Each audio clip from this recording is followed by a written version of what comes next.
Bismillahirrahmanirrahim. Assalamu alaikum, dear students. My name is Muhammad Yasir and I am teaching chemistry in Peshawar Model Schools. Today we will start the first chapter of chemistry of grade 10, which is the chemical equilibrium. Before going to define chemical equilibrium, let's briefly discuss some important terms which are related to chemical equilibrium. The first one is reversible reaction. What are reversible reactions? Reverse is clear from its name. Reversible reactions are those reactions which occurs both in the forward direction as well as reverse direction. For example, synthesis of ammonia. When nitrogen reacts with hydrogen, it forms ammonia. In this reaction, when ammonia is formed, it again converts into nitrogen and hydrogen.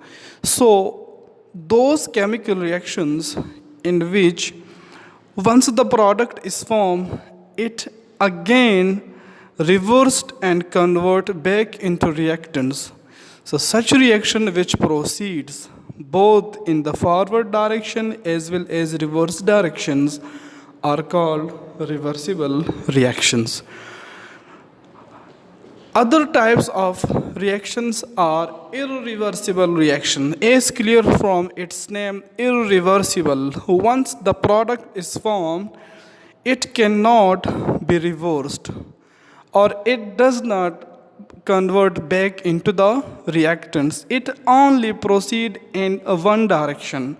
Once the reactants are converted into product, they cannot be converted into reactants again. So such reaction which proceed only in one direction are called irreversible reactions. For example, when zinc react with sulfuric acid, it forms zinc sulfate, ZnSO4 and hydrogen gas H2. This ZnSO4 zinc sulfate and hydrogen once formed, it does not convert back into the reactant. So such reactions are called irreversible reactions. Now let's define chemical equilibrium. Chemical equilibrium is that state of a process during which the rate of forward process become equal to the rate of reverse process is called equilibrium state. As we discussed earlier, in case of reversible reactions, when the product formed in the forward direction, reactants react to form the product, and in the backward direction the product again convert into the reactants. In the beginning, in the start, when you start the chemical reaction, the rate of forward reaction is fast, that is reactants are converting into product. So with the passage of time, the concentration of reactant decreases and that of the product increases. At the same time, the products convert back into the reactants. A stage is reached, a time is reached when the rate or speed of these both forward and reverse direction become equal. This stage of a chemical reaction, when the rate of forward reaction become equal to the rate of backward process or backward reaction, this state of a chemical reaction is called chemical equilibrium. For example, nitrogen react with hydrogen to form ammonia. Hydrogen react with iodine to form hydrogen iodide. Look at the graph. On y-axis, we take the concentration and on x-axis, we take the time. With the passage of time, the rate of forward reaction decreases and that of the rate of backward reaction increases. as we can see in the graph. At that stage, when both the rates become equal, when these blue and red line intersect, that state is called chemical equilibrium. Laws of mass action is another topic. Law of mass action was introduced by two scientists, Goldberg and Weig, in 1864.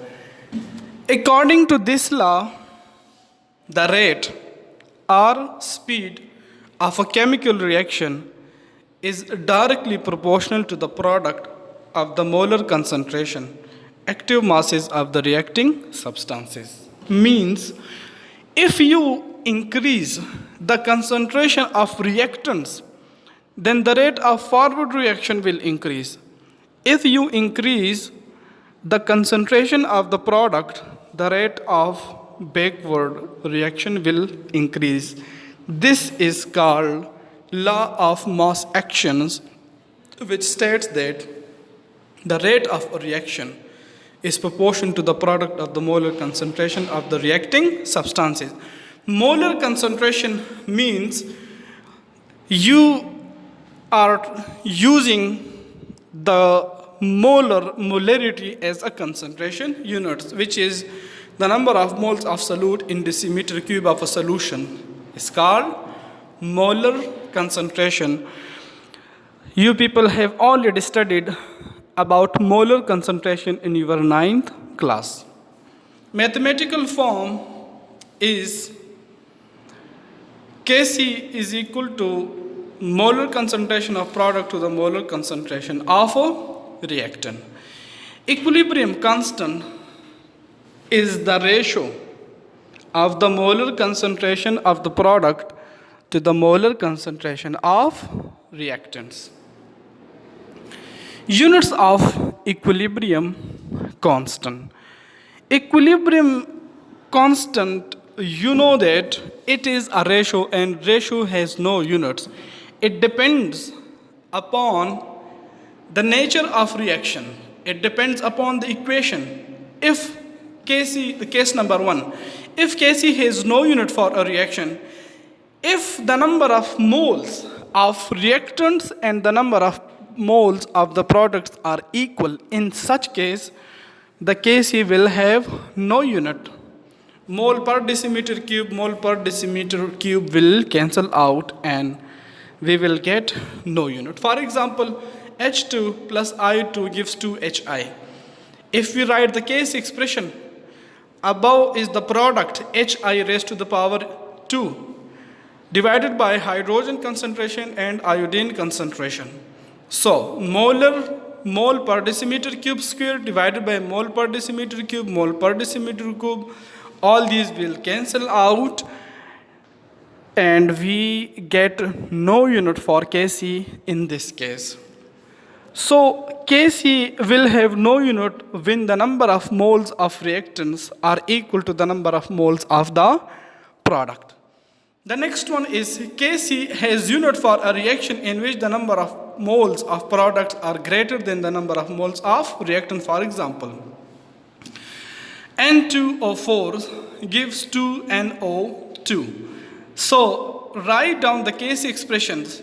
Above we write the product and in the denominator we write the reactants. So the product is NO2 raised to the power 2 divided by N2O4. So mole per decimeter cube square divided by mole per decimeter cube. In this case we got the unit as mole per decimeter cube. This is very simple. You people may practice in the book. Just write down the Kc expression is equal to product divided by reactants. For each species, write mole per decimeter cube, cancel out, you will get the unit of the Kc. The next one is, what are the applications, importance of equilibrium constant Kc value? The equilibrium constant of a reversible reaction can be used to determine, number 1, direction of a chemical reaction, extent of a chemical reaction, and the effect of change in external condition upon chemical system in equilibrium state. Dear students, as you know that Kc is equal to product divided by reactants. So there is a direct relation between Kc and the product. If Kc has large value, it means products are more. If products are more, reactants are less. So in this way, if products are more and reactants are less, so reaction will proceed in the reverse direction. The second case, if the value of Kc is small, it means products are less and reactants are more. So if reactants are more and products are less, so the forward reaction will proceed. So in this way, we find the direction of a chemical reaction from the value of Kc. This is the first application. The second one is extent of a chemical reaction. If you determine the value of Kc, and if the value of Kc is large, it means products are more, because there is a direct relationship between Kc and the product, as we can see in the equilibrium constant expression, that is Kc is equal to molar concentration of product to the molar concentration of reactants. So if the value of Kc is large, products will be more. Products more means that reaction is almost completed and most of the products are converted into product and reaction is completed to a large extent. So we can find the extent of a chemical reaction from the value of equilibrium constant Kc and the effect of change in external condition upon a chemical system in equilibrium state. Whenever the system is in equilibrium, and if you disturb that equilibrium, for example, the system is in equilibrium and you are adding the reactants, so you are increasing the concentration of reactant. How the chemical reaction will undo the effect of that increase in the concentration of reactant? The forward reaction will proceed. So we can find the effect of change in external condition. External conditions may be concentration is also the external condition. By changing the concentration, you are disturbing the equilibrium state. And apart from concentration, pressure is another external condition. But remember, dear students, that pressure changes only affect the gas phase reaction, because pressure is the property of gases. Temperature also affect the chemical equilibrium and catalyst also. So these are the external condition. By changing these conditions, that is concentration, pressure, catalyst and temperature, the chemical equilibrium also disturbed. Thank you so much for watching. I hope you people understand this. Thank you.